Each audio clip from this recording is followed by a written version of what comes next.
बानर के हाथे जे अस्तूरा दी उपस्ताई, उस्तूरा देवे वाले पर बानर पहले ही आजमाई। एक दूसरे के लोगों को अपने तरफ बुलाने की बात चल रही हो, उस पर बहाने बनाए जा रहे हो, तो निश्चित रूप से एक बात तो साफ नजर आती है कि गठबंधन के भीतर सब कुछ ठीक ठाक नहीं चल रहा है। सारी चीजें वहां रिलैक्स है, लेकिन जो गठबंधन इतनी मजबूती से जीत करके आया और बिहार की जनता ने झोली भर भर कर वोट दिया, उस गठबंधन के भीतर आपस में ही उठापटक खींचतान मचा हुआ। गया था मिलने के लिए और मिलकर के मेरी बातें हुई। मैंने देखा कि दीपक प्रकाश में वो पोटेंशियल है।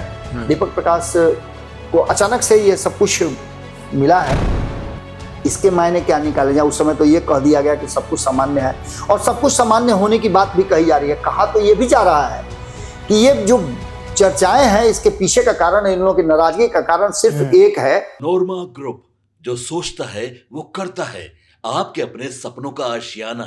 नमस्कार, भारत लाइव देख रहे हैं आप, और यह हमारा खास कार्यक्रम स्पेशल स्टोरी है। बात करते हैं बिहार के राजनीति की, तो एक तरफ है एनडीए गठबंधन, एक तरफ महागठबंधन, लेकिन एनडीए गठबंधन में जो है अभी महाघमासान छिड़ा हुआ है। खरमास खत्म होते ही अब ऐसा लग रहा है कि एनडीए के अपने दल के ही लोग एक दूसरे को काटने के पीछे लगे हुए हैं। अभी एक दो दिन में ऐसा आपको भी खबर मिला होगा कि आपस में ही एनडीए में थोड़ा सा खलबली मची हुई है, एक दूसरे को हटाने और जोड़ने के पीछे लगे हुए हैं।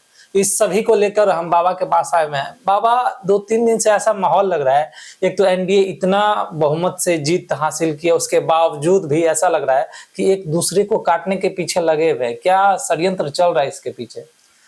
देखिए, अब है, सबसे पहले तो मैं अपनी 4 लाइनों से शुरुआत करूंगा। मैंने कुछ दिन पहले ही लिखा था, और ये लिखा था इसी राजनीतिक घमासान के बीच में, जब आपको याद होगा कि 2022 में नीतीश कुमार वापस आए थे जी, और आने के बाद 2023 के अगस्त सितंबर के बाद से फिर स्थिति गड़बड़ाने लगी थी। तो मैंने लिखा था अपनी भोजपुरी में, जो मेरी मातृभाषा है, उसमें मैंने लिखा था कि बानर के हाथे जे अस्तूरा दी उपस्ताई, बानर के हाथे जे अस्तूरा दी उपस्ताई, उस्तूरा देवे वाला पर बानर पहले ही आजमाई। जी, उस्तूरा देवे वाला पर बानर पहले ही आजमाई, वक्त रहते जे समरी उहे बाँच के आई, वक्त के रहते जे समरी उहे बाँच के आई, बबूर के खेती करे वाला के कांटे न भेटाई। बहुत खूब बाबा।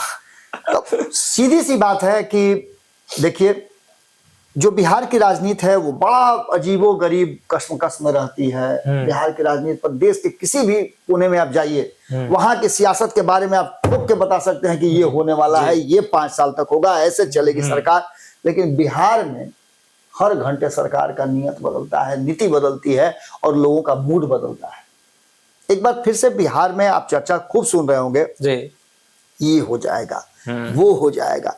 इतना बड़ा बहुमत, इतना बड़ा जनादेश लेकर के आने के बाद अगर गठबंधन के भीतर सहजता नहीं हो, एक दूसरे के लोगों को अपने तरफ बुलाने की बात चल रही हो, उस पर बहाने बनाए जा रहे हो, तो निश्चित रूप से एक बात तो साफ नजर आती है कि गठबंधन के भीतर सब कुछ ठीक ठाक नहीं चल रहा है।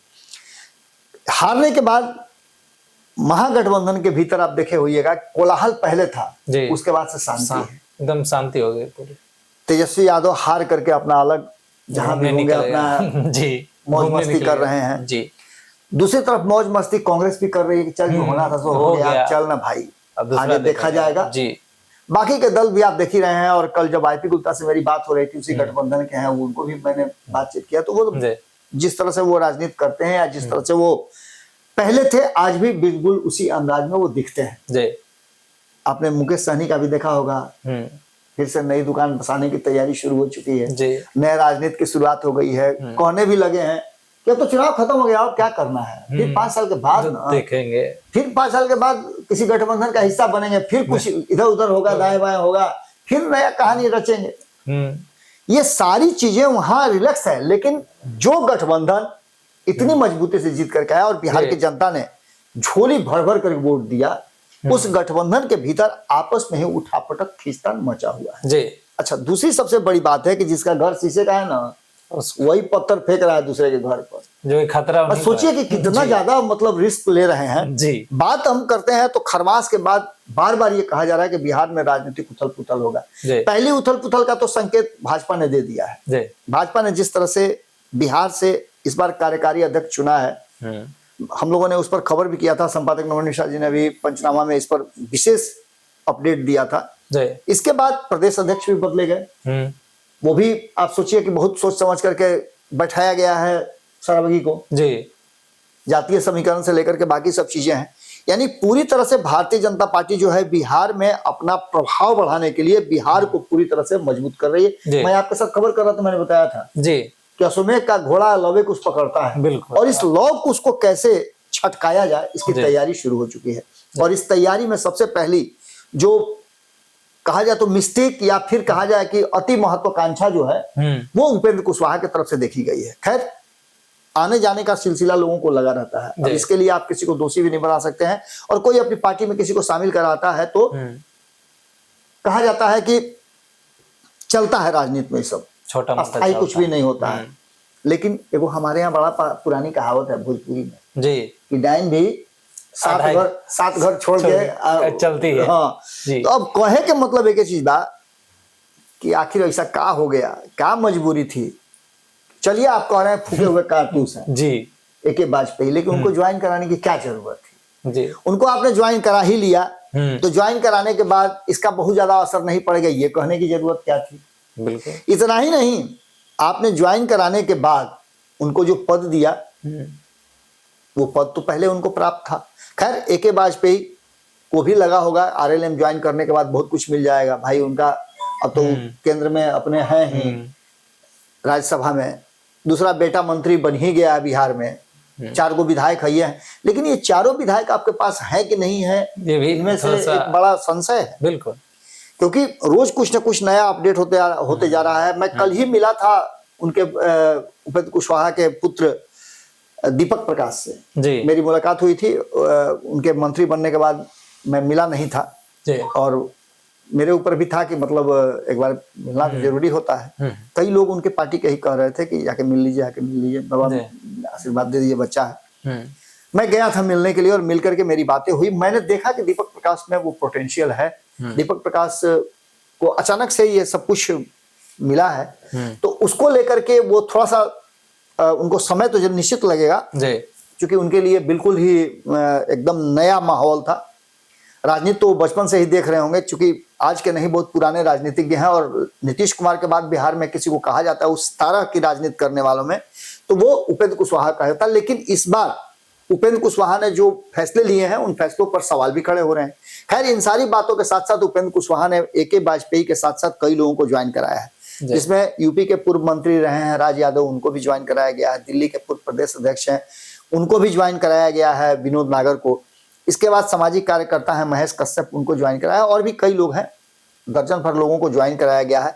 लेकिन सबसे बड़ा जो हाथ डाल दिया है ना, वो लोक जनशक्ति पार्टी रामविलास की तरफ डाल दिया है, जिसके 19 विधायक भी हैं और 5 जो हैं उसके सांसद भी हैं। इसी कारण ये चर्चे में बना हमें ज्यादा। तो सबसे बड़ी बात यह है कि आपने कर तो दिया, आपने पंगा किससे लिया है?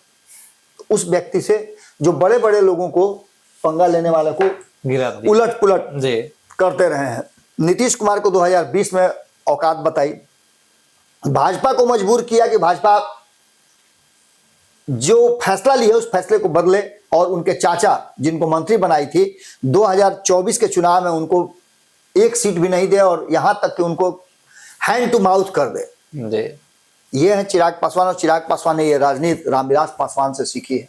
रामविलास पासवान बिहार के राजनीतिज्ञों में से एक अलग छवि के, अलग तरह के स्तंभ कहे जाते थे और उनसे उन्होंने राजनीति सीखी है। तो ऐसी स्थिति में आपने कहीं ना कहीं चिराग पासवान से सीधा सीधा समझिए तो पंगा ले लिया है। अब इसके मायने क्या निकलेंगे तो आप सीधी तौर पे समझ लीजिए कि सहयोगियों का जो विकेट गिरना शुरू हो गया है एनडीए में, इसका इंपैक्ट देखने को मिलेगा। और आने वाले समय में कहा जा रहा है कि खरमास भर तो सब कुछ सामान्य चलेगा, अंडर करंट रहेगा, सब कुछ भीतर ही भीतर सब कुछ चलता रहेगा। लेकिन कई दल के, कई लोगों के भीतर संकट के बादल अभी से मंडराने शुरू हो गए हैं। खरमास है तो कोई बड़ा एक्शन तो नजर आएगा नहीं, लेकिन जैसे 15 जनवरी को 14 जनवरी को खरमास खत्म होगा, उसके बाद से एनडीए में एक बड़ा भूचाल आने के संकेत मिल रहे हैं। कहा तो ये जा रहा है कि जब विकेट उड़ाने का सिलसिला जारी हो गया तो जो आदमी अब तक इंतजार कर रहा था कि नहीं भाई हम एनडीए गठबंधन में ये सब चीज नहीं चाहते हैं, सब कुछ सामान्य रहे, उस दल के आदमी इस दल में नहीं आने चाहिए। अब तो आपने खुली चुनौती दे दी, और ये खुली चुनौती स्वीकार करने के लिए चिराग पासवान, निश्चित रूप से अगर चिराग पासवान थोड़ा सा सोचे भी तो अरुण भारती तो ना सोचेंगे भाई, क्योंकि अरुण भारती का एक अलग इंपैक्ट रहा है। तो अरुण भारती तो भाई आप समझ ही रहे हैं, बिहार उनके जिम्मे है और बिहार के प्रभारी भी हैं वो। ऐसी स्थिति में उनको और राजू तिवारी को अगर दोनों को एक साथ जोड़ लीजिए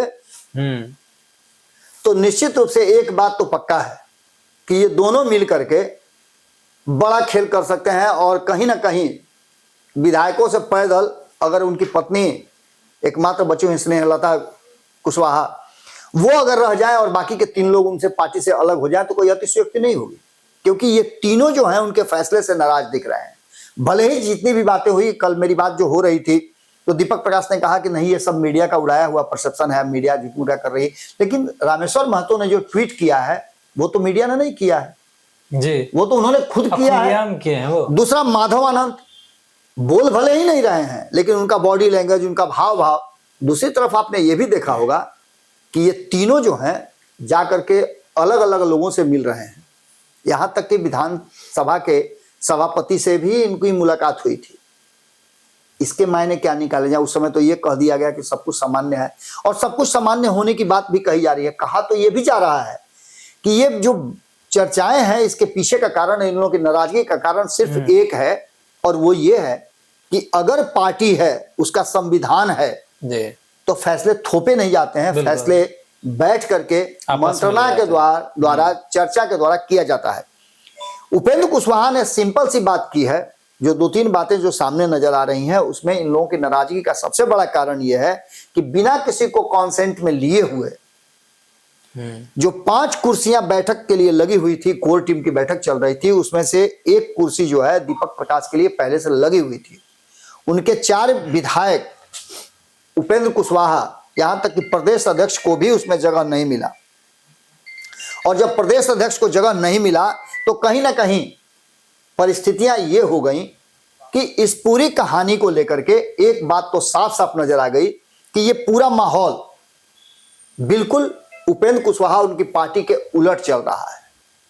अब ऐसी स्थिति में एक बात तो साफ नजर आ रहा है कि खरमास के बाद बिहार में और कुछ हो चाहे नहीं हो, ये एक बड़ा सुनामी आता हुआ दिखाई दे रहा है। और ये सुनामी जहां तक मैं जानता हूं, मैंने पहले भी आपको बताया है कि अगर चिराग पासवान के ईगो को टच कीजिएगा, चिराग पासवान के साथ आप छल करना चाहिएगा, चिराग पासवान को डैमेज करने की कोशिश कीजिएगा, तो चिराग पासवान पलट करके जवाब देने से जरा भी नहीं चूकते हैं। एक अलग तरह के पॉलिटिशियन हैं वो, और यूथ भी हैं, उनका एक फैन फॉलोइंग भी है। इस बार भी जैसा कि मैंने कहा भी था कि वो 243 सीटों पे चुनाव लड़ रहे थे, वो अपने लोगों के साथ गए हो चाहे नहीं गए अपने लोगों के प्रचार में, लेकिन उपेंद्र कुशवाहा के नेताओं के प्रचार में वो गए हैं।